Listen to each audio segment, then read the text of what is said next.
and how we deal with rejection. So this is going to be an interesting topic, and we hope that youth can be a little bit interested in hearing of what other youth are doing. And so first off, we want to do an icebreaker question before we enter into these topics. So Javier, what is your favorite thing to do in the fair? So my favorite thing to do at the fair, it's a great question because I haven't been in the fair for about probably 5 years. I haven't been there in a really long time. And you plan to come to go to I don't this year? know. It's just to me, it's just so many people, and it's like so hot. It And is. from what I've heard, it's like the rides. I don't know. It's long lines. It's long lines, and it's really hot today. Also, it's my birthday weekend, so I kind of have like other plans in mind That's of what I want to nice. do. So, but if I had to choose, I will, I will say that probably the one ride where you get in, it's like two people, and you get in, and it's like it turns you around.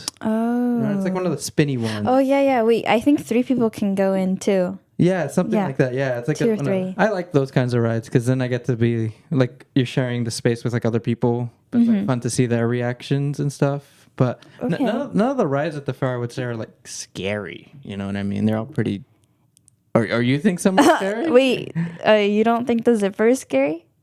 No, I went on it once. It just gives you like that whiplash, but it's like I didn't feel that bad to okay. me. I mean, okay. So what's your favorite thing at the fair? My favorite thing to do in the fair is probably just talk with people like in line. And I guess my favorite ride, there's one that like spins and then it flips up and then it spins. Okay. Have you been into that one? Yeah, I know what you're talking about. That one's really fun.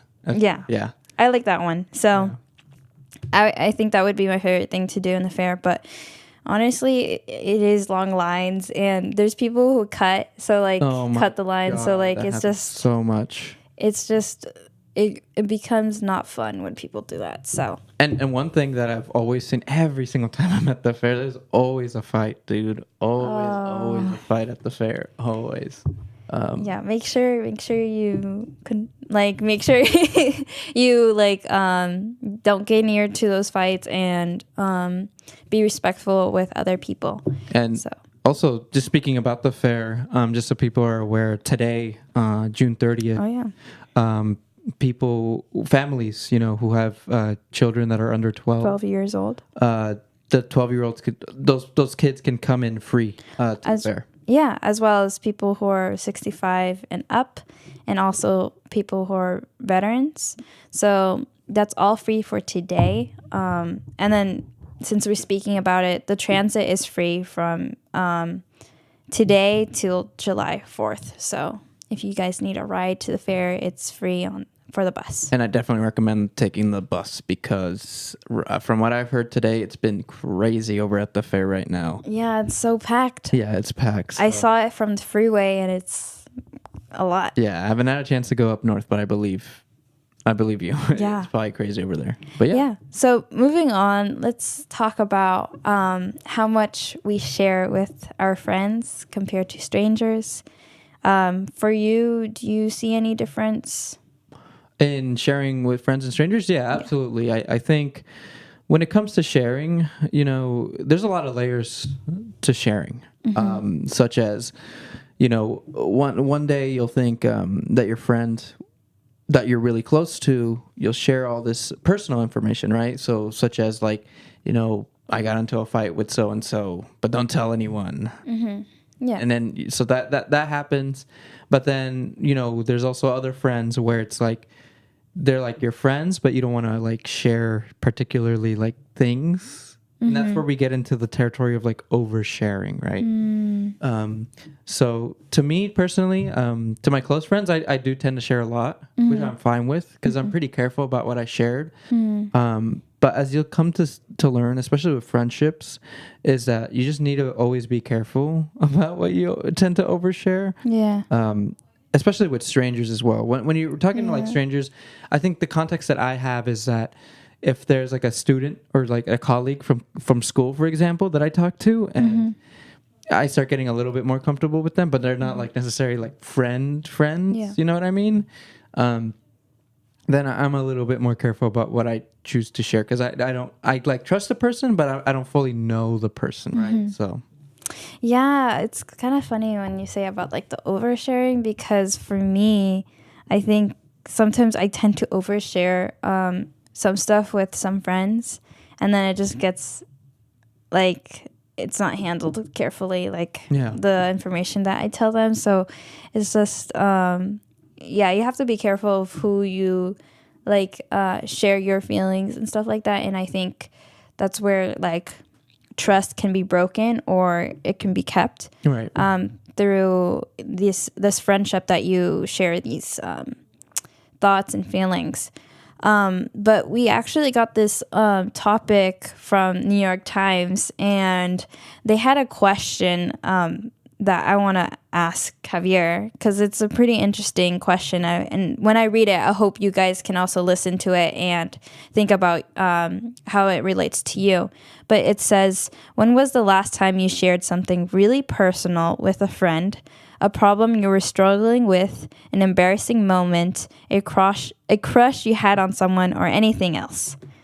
And I know that's a long question. Yeah. So were you able to get that question? Yeah. So it's basically, again, going back to kind of like what I was saying about like how I tend to just overshare to my close friends. Mm-hmm. Probably I would say the last time I said something really personal was this Monday. With your best friend. Bestest of the best friends, you know what I mean? So I would say it happens pretty frequently because me and my friends, we're all really busy, right? Because after college, a lot of us are just kind of working. So we have a lot of gossip from, our personal lives, but as well as our work lives. So we kind of like dump all that onto each other and we just kind of all discuss it and kind of just reconvene and just chill like that, you know what I mean? So yeah, I think for me it's like when I'm discussing with a friend, I gotta keep in mind of what I share with them, because for me, when I like, it doesn't have to be like with friendship, it can also be with like your parents. For me and my mother, absolutely. Yeah, my mother, like when I tell her something, I don't tell her some stuff that will stress her out because I know that it will affect her mental health, I guess, of stressing her out for stuff that I should be the one in control with, if that makes sense. So it's just, it's different communication between different people.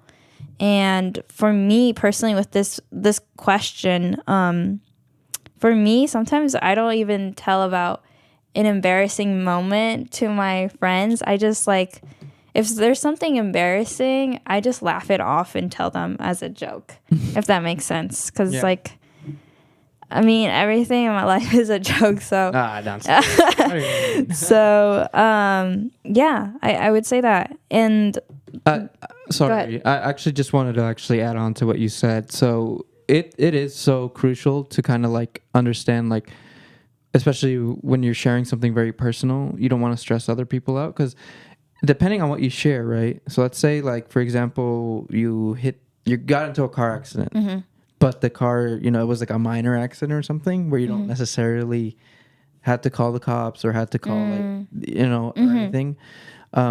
You don't like want to immediately share that with your parents when you get home, or like let them know, because then they're gonna think like, oh my god, what happened to you? Like, are you okay? Are you there? Because to me personally, when I do that, like I feel like, again, I'm putting stress on them, but as well, it makes me feel more stressed about the situation when in reality it's not as bad as what they might think. You know what I mean? So that's an interesting topic because I feel like that's where like like the situation, like your relationship with your parents, whether you can have that, I guess, confianza, which is like trust in Spanish. Yeah, absolutely. With your parents to tell them. And this is like where communication comes. Like, I'm not an expert. I'm not psychologist. But I feel like there are certain things where you think if you're struggling, like obviously, and maybe it's not obvious, but it's important to talk to someone when you're struggling, because like that helps for just like relieving any stress. And sometimes, like, even though we don't want to share our stress with other people, some people can handle it. So But there's it hurts a lot. Like when I try to like stop myself from like sharing something that's stressing me out, it's like it like builds up, you know. yeah, it does build up. So like there's people out there willing to help other people, and obviously for your friends, like friends would love to help you out. So like for me and my friends, like I know I can count on them telling my best friends, actually, not like random friends, but like my best friends, like I can count on them, like telling them like some stuff that I'm stressed out, but they hear me out, and they see it from a third point of view. So if like for me, if I have a problem with someone else, but like I tell my best friend about the situation, they can tell me from a third point of view what I did wrong and what I can do to help the situation that I had, like let's say a problem with someone else. And so I guess like having a third point of view can help with that, situations where you're stressed out and you need some guidance from it. But yeah. Yeah, absolutely. And I also wanted to touch on like when you share with a friend, I definitely feel regretful sometimes because there's certain stuff like, and that leads into, I think, something again from that article, was that, you know, they kind of asked that question to some college students, and one of them really resonated with me, which was sometimes when you overshare with a friend, it leaves you with a feeling of having like an oversharing hangover. So, you know, what that means really is like, let's say one day, you know, you dump all this information that you want to share with your friend, and then the day after you wake up and you're like, oh, I told them all of that, huh? Like, maybe I shouldn't have gone too deep into what I said. Yeah. Because then your friend's you're gonna think, depending on how good that friend is, you yourself are gonna think, oh, this friend's gonna stop talking to me now because I kind of overshared and I kind of made myself very vulnerable. You know what I mean? Because that's the other thing you need to understand when sharing is that it puts you in a very vulnerable spot, especially when you're being honest with what you're sharing. Yeah, I think going back to your the situation that you said, I think people who it can be in situations where a person is mad and they just like say all this stuff that they've been having in their head, but like it's important to be careful of the words that you choose to say to other people, because words hurt more than physical, like something physical, like hurting them hurts more the words than something physical, if that makes sense. Yeah. But so just by saying that, it means that like the words that you say to someone can heal their traumas, or it's so funny because Santi and I were going over some of the scriptures from Proverbs, and one of the things that we learned is that words can be medicine to people. Yeah, absolutely. So it can also hurt other people too. So it's just, you have to choose your words wisely when you share to your friends, and like for things that you need professional help, it would be best to find professional help, if that makes sense. Because that's a therapist's job, really, is to talk with you, but talk to you in a very understanding and again with the knowledge of psychology, right? So that's why, again, I have respect for therapists. I think they do a lot, especially for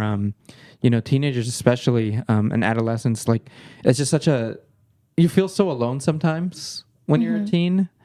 Or I mean, there might be some teens who are just fine and happy, but like I said, I think for many teens, especially now with social media, everyone being glued to their phones, loneliness is a lot more common. So we tend to just share a lot more about us because we keep so much inside, right? Because we're all kind of just and even sharing on Instagram, right? Like sharing on social media, and even going into that, you know, some people tend to only share the positive things in their life. They don't tend to share the negative things. That's true. Or they'll post their negative thoughts through like a private Instagram account or through like a close story, you know, like have their friends. Yeah. You know, they pinpoint which friends they can trust. So Yeah, thank you for sharing that, because I guess for us youth, we are more in the technology era, where we communicate mostly by texting, phone call, FaceTime, and it's very different from previous years where, previous decades, I would say, where people would talk, send letters. It was very different, and I feel like for me, I would personally love to be in those times where you can just like, you know, go to your neighbor's house and like talk to them, your friends that are neighbors. Sorry. yeah, And just going to your friend's house directly, you know. What Yeah. I mean? And yeah, for sure. It's just fun to do that, and obviously we can still do it now. We can just like meet up with people, but that's like, well, for me, like now that I can drive, I can like meet up my friends. When I was little, I was fortunate to have my friends close by, so I can walk like a mile or two to go see them. But some people are not as fortunate to have that. So there's benefits and cons from social media, but and that's my sorry. Go ahead. no, make good use of it. So Yeah. I think it might be a little off topic, but just you talking about like you walking to your friend's house just reminds me like how much I feel like as a teen I would walk everywhere, you know what I mean? Like I needed to walk to places to get to where I was, and like my friend would like live on a hill and stuff, so I'd like walk up that hill. But looking back, I'm like, dang, I did that like every single day. I would like walk up a hill like that's like half a mile long, but like crazy elevation, and that's how I stayed so like fit during high school. And once you kind of get a car, you know, you kind of a hill's like no problem, right? With a car, you're in comfortably. So it's like I feel like that leads to a lot of people maybe getting out of shape. I mean, I can vouch for myself on that. Like I definitely have been trying to walk more. So that's one of the things that I definitely miss as a teen is like just. Yeah, because when you're a teen and you're walking, you're like, dang, I wish I had a car so I could just get here faster. But you don't come to realize how good that actually was for you once, you know. I mean, that's a good point. That's a good point to just remind us how grateful we've come from previous times. But yeah, I would say like going back to the topic, for me, when I share certain stuff, I choose what I want to tell them, tell to friends, and what I shouldn't tell them for certain friends, if that makes sense. So, like, if I have a crush on someone, I would tell it to, like, my best friends. But it just depends on how they react. So, you know how you said, about, like, if you end up regretting, like, some of the stuff that you overshare. For me, I tend to like I think it over before telling my friends, like if I'm gonna regret it or not, to tell them, because from previous history, like previous let's say previous actions, like from my friends, I would see whether I should trust them in telling them certain stuff, because like sometimes like friends, you know, give that wink or make an obvious gesture. I know they try to like they basically take what you said, but they're trying to like. So in the context of like a crush, right? Yeah. When you tell your friends, "Oh, I like this person," they'll be like, "Oh, there he is," or "There she is," or whatever, right? And then you'll be like, "What the heck?" It's like, so it's like, why? Like, what? Why are you trying to make it like friends like messing around like that? I get it. I've been guilty of doing that too. Yeah, but for me personally, like if I tell a crush to my friend, I want them to not make it obvious, because like or else like the crush will know like that I like them, and that shouldn't be the case for me. It's so interesting that. So you felt that way in high school too, all throughout, or to now. I guess so. Even Yeah. to now. Yeah. Because I feel like that's such like elementary school type. Oh, of really? behavior, you know what I mean? Like, Damn, things calling me that out. No, I'm not calling you out. I just think because I know plenty of people who still do that to this day, or even at parties, for example. You know, I've seen friends who, you know, the girl that they have a crush on is there. So the friends try to be like super like obvious, like, hey, look at him. Yeah. He's here. Which I don't like. You know what I mean? Like, I don't like when they do that because it makes it obvious, and like I'm telling them just because like I trust them not to tell them because like I don't think they ever tell them directly. No, but they try to just be. They put like clues. Yes, and no, that's not for me. Yeah. But yeah, basically, like through those like types of things, like I tell my friends, like, I choose who I tell them. Like if I have a crush on someone that like they are very close with, obviously I'm not gonna tell them because like they're gonna tell the whole thing. Yeah. So it's so funny, but I mean, I guess for me, like I've seen like it's funny because you said you think it's elementary school type of thing because for me when this happened to me recently when they were like doing that, I was like, oh, I did not like this at all. So I think as you grow up, like as you grow older and you're transitioning to becoming like more of an adult, you see that like some things you don't like and some things you do. And I think that's what you learn from when you share stuff to your friends, like whether you should tell them or not, you know, or take it, you know, take accountability and to do the stuff that you need to do and not like stress about it and tell people, you know what I'm saying? Yeah, absolutely. And I think, have you ever had a moment where, let's say you're like talking to someone, right, directly, you're sharing, and then halfway through the conversation, you shared something that you then realize like a minute after, like, oh crap, I just told them that. I didn't realize I had just said that to them. You know what I mean? Like, yeah. Because sometimes when I'm talking to someone, I'm just kind of like already in like conversation mode, I guess. And then I tend to kind of overshare. And then once I get to that point where I realize I said something I probably shouldn't have shared, I feel it like a minute after. I'm like, oh no. So then I get like a little like nervous, you know what I mean? Because like, oh, I hope that person didn't forgets what I just said there because I just realized I shouldn't have shared that or something. You know what I mean? Something like that. Yeah, I guess so. It's like sometimes like our brains like say stuff without thinking about it, and that happens all the time. Yeah. But I guess like something that I would also want to add is there's like when we're talking to other people, it's like it's very hard to choose whether like how to avoid gossiping. Yeah. I know a lot of people, especially Latinos, like love to gossip. Yeah. They're like, dime chisme.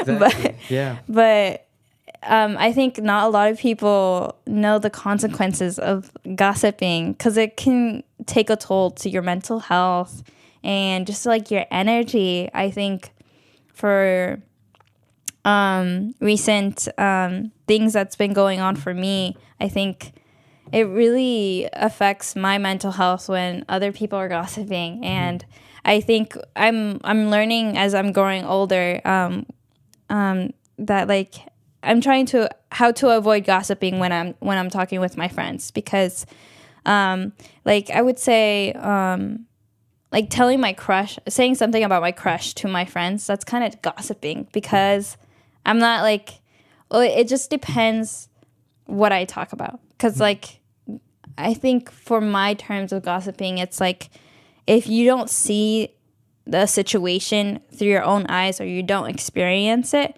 then you're basically gossiping an information that you have not seen directly or you have experienced directly. You know what I'm saying? And so, I would say I also learned like being firm to saying if someone asks you like let's say, for example, have you talked to this so and so? Let's say, Julian. Julian. Hey, Julian. Have you seen Julian talk to so and so Yeah, I have. with your own eyes? I saw it with my own eyes. Okay, then that's not gossiping. Clear as day. But if you didn't see him and you're like, oh yeah, he was so and so and so, then but go into like more detail.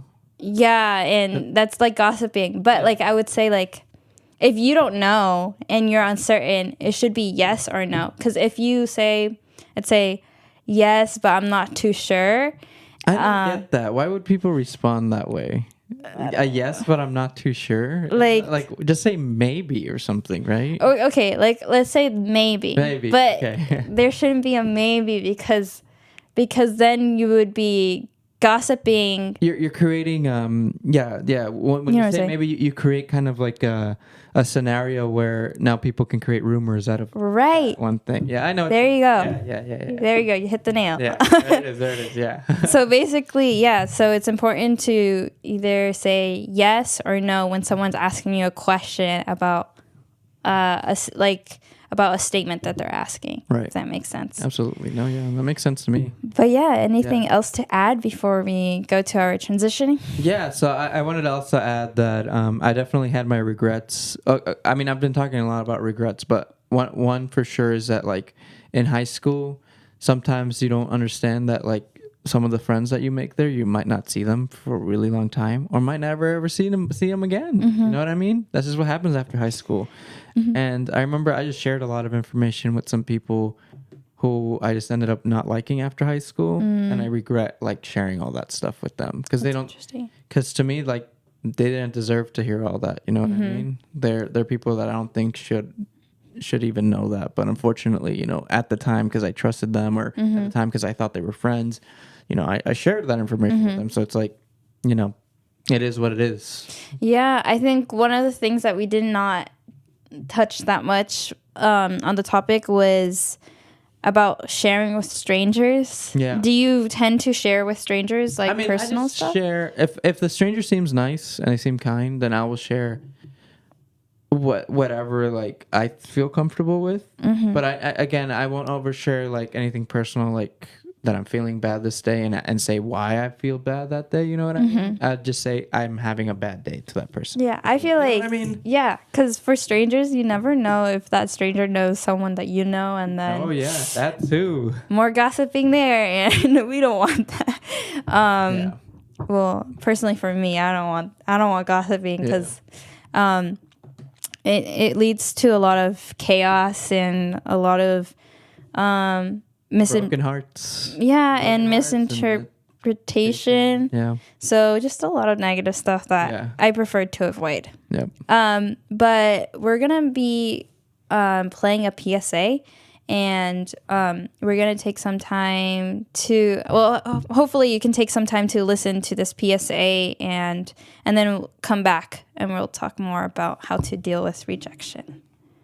Looking for a way to make a local impact and take action against climate change in your community? The Center for Volunteer and Nonprofit Leadership, in partnership with CA Climate Action Corps, California Volunteers, Office of the Governor, has an ongoing climate action wildfire prevention project in the 4 counties that we serve: Marin, Napa, Solano, and Sonoma. The mission of this project is to engage community members in volunteer work to reduce wildfire risk in communities around the North Bay. Since September 2022, we have recruited over 500 climate volunteers. In Marin, CVNL has an ongoing wildfire prevention project called San Pedro Ridge Fire Safety. San Pedro Ridge Fire Safety is led by Robin Pindoli and is a collection of friends and neighbors from throughout the county who are working to protect neighborhoods throughout San Rafael from wildfire. Join them 2 Saturdays a month to pull invasive French broom and help our local woodlands get back to health. The CVNL Climate Impact Project is a great volunteer opportunity for students in need of community service hours. Go to volunteernow.org/climate-impact-project to sign up today. All right. Thank you for that PSA, Javier. Yeah. Hopefully, at some point we'll have Annalie or Santi or Kim step in to do those PSAs. So I just think it's funny, just because, like, after that PSA, like, oh yeah, I hope you enjoyed that PSA that has my voice in it. So it's like, anyways, Another thing I just also wanted to mention is that today, again, June 30th, we are having our monthly open mic night, which is hosted by me and my good friend David, and as well as Ismael Lara. So we really hope some of you can make it. If there will be free pizza, free drinks, and it's from 6 to 8 p.m. And again, if you're hearing this at a different time, our open mic nights here at the Multicultural Center of Marin take place every last Friday of every month. So I hope you guys can make it to one of them. Yeah. Sounds good. But I wanted to, so as Annalie said, another part of the show that we wanted to talk about was rejection. So we kind of already started talking a little bit about rejection because, okay, when I first think rejection, I think like a romantic rejection. You know what I mean? Like we talked someone out. Okay, we talked about crushes, but not rejection. Okay. Like, you know, like going up in front. So exactly. So leading up to that moment, right? So once you share with your friends and the friends are like, oh, look, like you guys should get together or whatever. Like, then you go up there and it's like, yeah. One of the people is just not interested. That's That's a form of rejection right there, right? That they don't like. That they don't. They just see the say, clue? That you just go up directly and you ask them out and they just say no. Oh, okay. You know what I mean? Yeah. That's Or that all the efforts that your friends were doing, they ended up not working because they weren't interested in the first place. So rejection is tough. You know what I mean? That's definitely a tough thing to handle, not just in the context of like a romantic relationship, but also in the context of getting rejected from a school or getting rejected from taking a class or or a club or getting rejected from a club or anything like that. Or even if your friend group like rejects you for some weird reason, you know what I mean? Like, probably if that's the case, find a new friend group. Yeah. You messed up. Unless you did something really bad, right? That's Unless true, you did something really bad and you don't hold yourself accountable, then yeah, rejection is going to come towards you. Yeah. But yeah, I guess I can start with what you just said about friends and rejection. For me personally, I've been rejected quite a few times, but it's like school, anything related to life, I've been rejected, and that's fine because I've always heard someone, and I forgot her name. I think it's Angie Song. She's an Instagrammer, and she does influence in Instagram, YouTube, and she actually went to Berkeley, which is really nice to see. But she always says rejection is redirection, and so I take that personal too, because for me, when I get rejection, when I get rejected, it just meant that it wasn't for me. And I think for me, like all the stuff that I got accepted to was to fit for me personally, based on my life situation and the stage of life that I'm at. And so for me, like, I don't think I've told a lot of people, but for UCLA, I got rejected. And I didn't take it personal because I knew that Berkeley was for me, if that makes sense. With my situation, it just worked out perfectly. And that's why I'm here. So you felt like that was just only a minor rejection then? Because it didn't affect you too badly directly? Honestly, it did not affect me as much. I know a lot of people took that rejection differently, because a lot of people, especially for youth, like certain colleges for them is like they work their whole life for that, and I hope for you guys don't like take that seriously for colleges, because anywhere in life, anywhere you go, you'll still learn. It's just up to you to decide how much you want to learn, and you have to take accountability of yourself. Even if you're in college, even if you're in college, a degree won't satisfy getting yourself a job, you know? Right. You have to have certain skills, experience to get a job. So it's not the end all be all for getting into a school. Absolutely. And I'm glad that you shared about that, because one of my friends, I remember this, we were all getting accepted into our colleges, it was right after senior year. And my friend ended up getting accepted to UC Davis. And we're like, great, awesome. We're glad that you got into a UC and it's a UC that you like. So they got the letter, they got everything.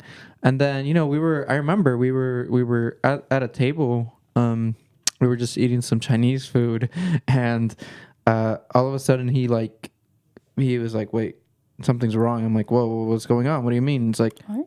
they just told me that I'm not going to UC Davis. I'm like, what? What do you mean? It's like, apparently there was like some mess up in the application process through UC Davis, and he ended up actually he wasn't able to go. Oh, wow. So he basically got rejected late, you know what I mean? Even though they told him that he was accepted. So it was a really, really crap situation. And obviously that upset him a lot, because that's a really extreme form of rejection, I would say. Because it is. It's not even a rejection. It's just, I don't know how to say it, but it's just very unfortunate, that situation, because I know for colleges, there's a certain deadline to choose which college you're going to, and then you have to reject all the other ones that you've got accepted to. So exactly. So my friend, he started freaking out, because it's like, well, what am I gonna do now? What do you mean I literally chose this school already? I already said no to all the other schools. And he called the school and everything, and they didn't do anything to help him out, really. They couldn't do anything to help him out. So yeah, I mean, that to me just put a really bad reputation on UC Davis's admission office. I mean, if you're going there, good for you, but I definitely felt that for my friend, because that's really messed up, I mean, it's a really messed up thing to do. Especially because it was on their end, because they didn't accurately tell him the correct information. So that really sucked, and that took him a couple months to really recover from. But now, he's going to an IT school. He's learning IT, and he's doing the best he's ever done. You know what I mean? Because at that moment, he was like, well, okay, I'm not going to go to college then. I don't care about education, blah, blah, blah. You know what I mean? He was upset, and I respect him for his decisions. But, he chose to go back to college about 2 years after that had happened, and now it's working out for him. You know what I mean? It's working out really well for him. So, again, don't lose hope, and don't have one rejection basically be the end all be all to what you want to do. yeah, like I would say from his situation, everyone gets rejected at some point. Everyone is going to be rejected at some point. So it just depends on you whether you decide to, there's going to be days where you're going to be sad. But if you decide to stay there and say, stay sad for years and don't decide to do something about it, then that is going to affect only you because of the decisions that you decide to do. But if you decide that it was a redirection to a certain place and you choose something else, you can benefit from that.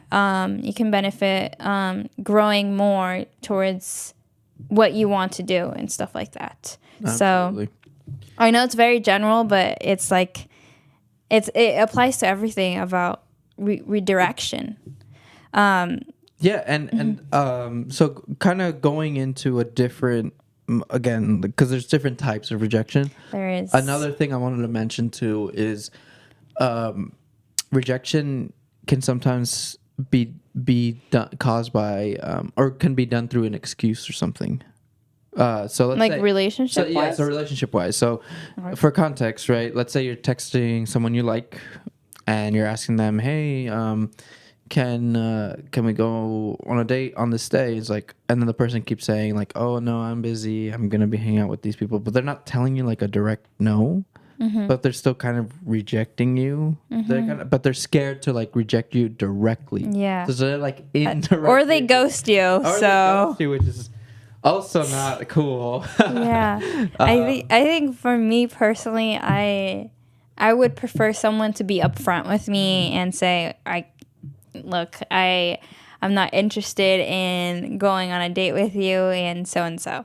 But like, I think that's where I don't know. But like for people who ghost you, I think they already giving you a response. Yeah, like by saying that. they don't want to go because they like just leave you on scene and don't, So, something that I find funny is sometimes, I know it's messed up, but sometimes on like the memes that I find, it's like people post like, oh, like 274 weeks ago opened or something like that, right? Like from a Snapchat or something.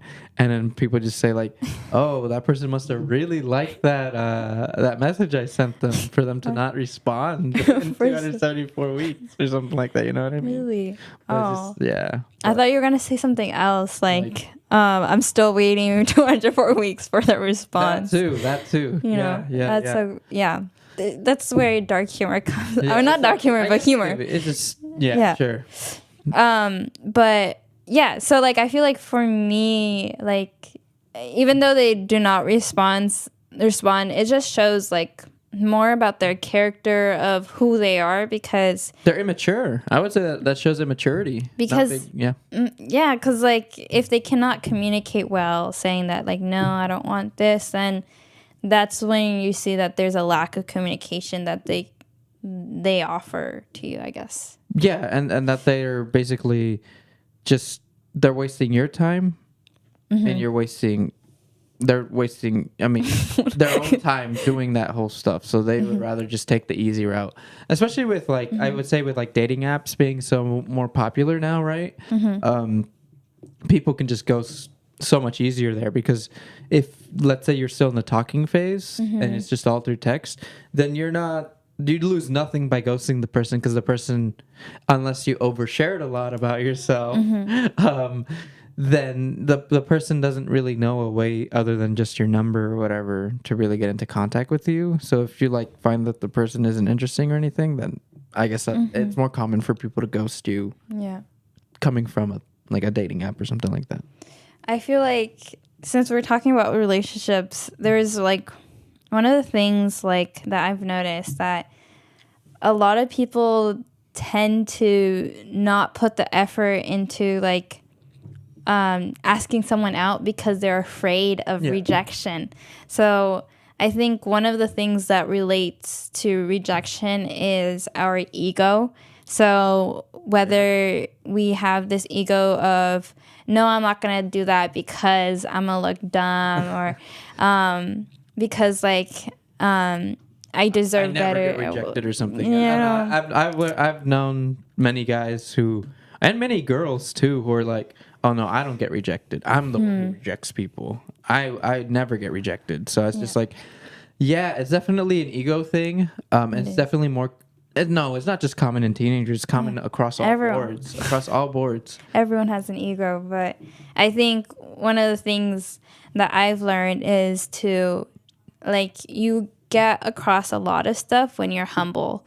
When you humble yourself, then you're able to do all these things, because even though you know that you're gonna go through mistakes and rejections, like you're still willing to go through that and learn more from it, if that makes sense. And this applies to like relationships, but also like work wise. I think for me personally, I've seen that I shouldn't be scared of being rejected or making mistakes when I'm learning to create new things. Absolutely. And I think that's what helps me grow personally when I'm able to humble myself. And honestly, the people who get further into more experience or like with work or being able to communicate well is people who are humble to are willing to learn, you know. Are you familiar with kind of the culture? I mean, I kind of see it on social media a lot being talked about, is like the culture like that's been built between like city boys and city girls. Like, have you heard that term before? I do not know. Like when people say, "Oh, city boys up," or like city girls up. Or no, I do not. Well, I'm not into Instagram that much. This week is it's a thing that's been going on for a while now. What is it? It's so basically, let's say a guy, he talks to a girl, and then he just goes through the day after or something. People will say, "Oh, city boys up," because I guess city boys are supposed to be, they're not supposed to care too much about women or care about like dating other, and it goes vice versa. Like there could be city girls who like just talk to a guy, talk to him for a night, and then they ghost them the day after, and they're like, oh, okay, like. So it turns into this whole kind of like dynamic of like ghosting people, as well as just like not afraid to reject others directly too. So like, let's say a guy rejects a girl just directly, like that comes up to her, or vice versa, then they would be considered, like, people would just say, oh, city boys up, because the person rejected them directly and was like not fazed by it. So I thought if they ghosted them. If they ghost, I mean, that's another way of just rejecting them, you know what I mean? But a lot of it just comes from not, again, it's the ego thing, where like people are directly being the ones that are rejecting others. Oh, it's like a winning type of situation. Yeah, like a winning type of situation. Oh, like who rejects first? Yeah. That reminds me of this video. Well, it's like this YouTube video where, I'm not sure if you've seen it, but there's two people. Oh, I think I know which one. And the red button. Oh my god, dude! Yes, I've been seeing videos on that, and I've seen comments where people were like, they really humbled them. Like after someone like presses the red button like from to 6 people already, and then there's this person that just like instantly presses the red button. Yeah, it's like people are like, I've been satisfied. Yeah, or like she got humbled or something. She got humbled. Yeah, exactly. That's the kind of culture that we've built upon. Is again like this ego type. The ego type of rejection, where it's like, yeah, man, good for you. You rejected that girl before she rejected you. Like, you're the winner. You're the one that's doing, you know what I mean?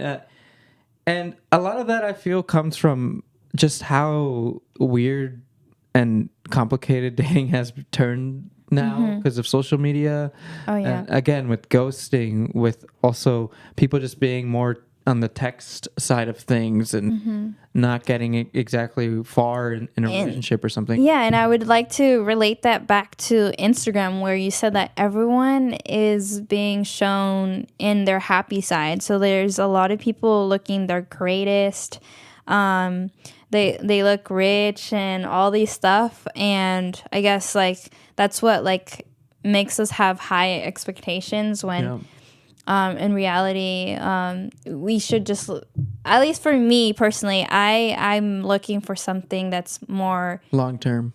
Well, yeah, long term, but like what's inside of, like what's internally from them, like what they think, what's share the real you. Yeah, like let's say like their mindset. What is their mindset? Yeah, and I think that connects really well with how people reject other people. For me, like I see like there's a lot of people who have different mindsets, different values or beliefs with other people. So there's tends to be like not really a match between each other when they have different mindsets and stuff like that. So I think like for rejection, like if people get rejected from someone else, I advise people to not take it as personal, because there's gonna be a ton of people, but there only needs to be one person for you. You know what I'm saying? Right. And so there's obviously gonna be a lot of people that is not gonna match with you, but there's always gonna be that one person who has that same values, same mindset. But at least for me, I always say like it's God's timing. But people can just say like, it's it all takes times for good stuff to come. So and it's interesting they say God's timing, because that's the second time I've heard that used today. Really? Someone else, yeah. I'm not a very religious person myself, but I know you follow God, and you have you have your own religion. But could you just explain to me more about like what God's timing really is? Like what is it? Because I heard that again this earlier from someone else. That's really interesting that you brought that up again. Yeah, God's timing is basically like, I know how to say in Spanish, but it's like que sea su voluntad, like let it be his will, when it will be the time to find that person, or get that job and stuff like that. Because for me, I always say the stuff that I have is meant for me, but the stuff that I don't have, it's not meant for me yet, or it's just not meant for me at all, it's just like basically saying like God has control of all my whole life, and whatever happens for a reason. Yeah. Interesting. Okay. Yeah, I mean that makes sense to me. Yeah. So we only have like 10 more minutes left, but I just wanted to continue more of the ego. Yeah, definitely. We can talk about that all day long. I think we've talked about how people, at least for me personally, we've talked about how people ourselves build up our ego to reject other people. Yeah. And I also wanted to touch on, let's say, for like growing, like your communication with other people. I think we've talked about it once, but like I think one thing we can improve as youth is our communication. And I know for us it can be hard to communicate, especially tough subjects, or like something that like you necessarily don't want to share with like your parents per se, but it's also like a big thing, you know what I mean? I think one of the things I wanted to touch on was how people do not want to reject them because they feel bad. Yeah. And so some people from the other side, the person who's getting ghosted or rejected thinks that the other person is being rude, but there's people who are just like feel so bad to reject someone. Yeah. And so they tend to ghost them because they don't want to hurt their feelings, or they don't want to see them like if sad. Someone exactly, they don't want to see them sad. They don't want to hurt, like you say, hurt their feelings. They don't want any of that. They just, but it's tough. It's a tough situation to be in, because one, you're not interested in a person, but you're also not trying to hurt their feelings. You're not trying to break their heart or anything like that. It's just like, but you need to be direct. Yeah. Because if you just keep just talking with the person, but not directly rejecting them, then you're just hurting that person even more.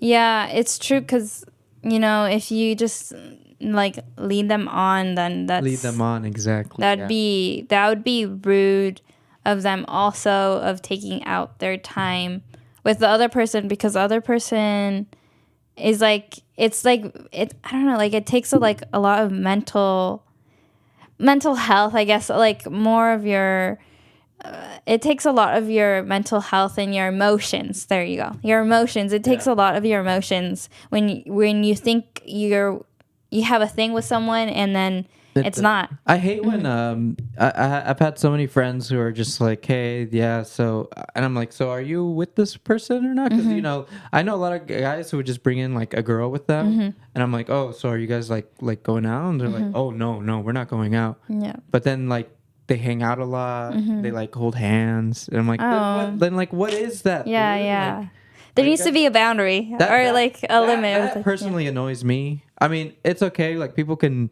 I guess. Why should it annoy me in the first place? It's not my relationship, and it's not my whatever they got going on. But I just think it's a little silly, because it's like, okay, if you guys are like so together, then why are you guys kind of just like, as soon as that gets brought up, you guys are just kind of like denying it?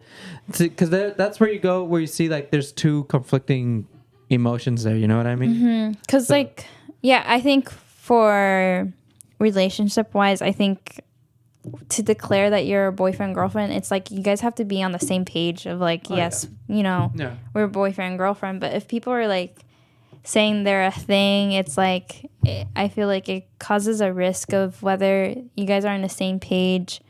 And I would say like a thing is now called like a talking stage, right? Yeah, the talking stage then goes into like the dating stage.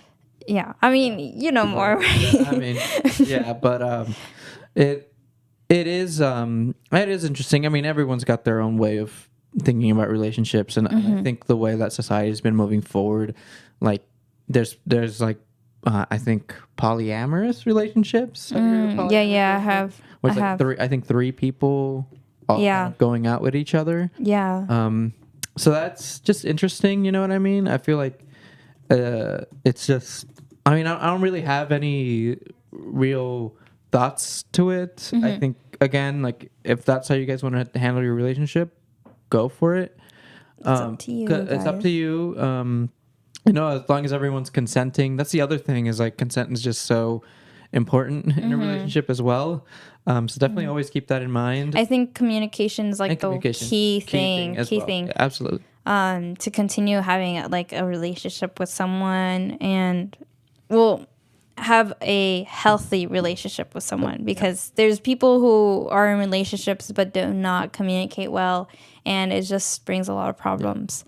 But we do have a few minutes, and I think one of the things that we did not touch on is, how do you reject someone? Oh, how do I reject someone? Yeah, how would you approach it? So I know not to overshare too much, but I get it's hard. It's really tough. It's really, really tough because I get in, like we were saying earlier, I get into the position where I like, okay, I don't want to like hurt this person's feelings, but I'm also scared to like see their reaction. You know what I mean? I get scared to see the reaction if I tell them directly. Because one thing I won't do, and I swear on this, is I won't reject someone through text or reject them through not a way that isn't in person. Because I wouldn't like, if that happened to me, I wouldn't like it that way. You know what I mean? So that I think is big. Honestly, I would say the opposite for really? me. I would prefer someone to just text me it, because I wouldn't want, like, Sandy's like, what? But like for me, like I'm a person who like, well, I don't know, because like for me, I haven't been in relationships that much, but like if someone texts me, I just ignore them basically after that. So, you know, but keep going. Sorry. I mean, yeah, that's how I would approach that. And you know, I haven't really personally rejected anyone directly, but I have ghosted people before, so I am guilty of that. I'm guilty of running away too. So like, it's just, especially if the person that you know that you're rejecting or that you're not interested in is like kind of just like a person you don't know very well to begin with, then it's just like you have a lot less to lose, right? And let's say the person like moves away or something, then it's just like you're losing nothing. It's a lot worse. I don't think I'd ever do it, and I have never ever done it, is reject someone that's like close by or someone who was a friend of mine, for example, or something like that.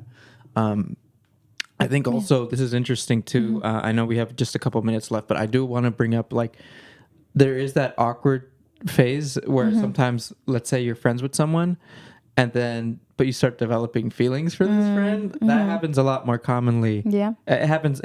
I think it happens to everyone. That feeling. I have a feeling it does. But I mean, okay, maybe I'm wrong. Whatever. Anyways, but then that makes the rejection that much weirder, because then you guys were friends. That is true. And now Yeah. it's like, okay, I guess we're friends again. Let's just pretend that never happened. Oh yeah, no, I've seen situations where it's so awkward. When someone's like really like close friends, and then someone develops feelings, and then the other one is not on the same page, and then it just becomes awkward. Yeah. When they reject the other person. But that's about it. Thank you all. Wait, but you didn't say how to address the rejection. Address the rejection. So like, okay, just talk to the person directly. Say them if like, you know the person that is close to you and you want to do it in person, just be direct with them. Just be direct. Don't sugarcoat anything. That's Don't the worst thing. sugarcoat. That's the worst thing to do. Sugarcoating. I would. You know what I would say? What? I would say like, thank you for thinking of me. Okay, thank you for thinking. Look, I'm humbly sorry, but I am just not interested. And I'm really sorry. I just like, I don't know. I guess that's not how I would choose to approach it. But it's different when you're with the person in person. It's a different energy. So Maybe not follow our advice there, but this has been Tay Radio Marin, and we really hope you guys enjoyed this show. That's so funny because I would say I didn't finish, but I was gonna say sorry. no, you're good, you're good. I was gonna say like thank you for thinking about me, but I'm not in the same page. Oh, okay. You know, like I'm not in the same page, Absolutely.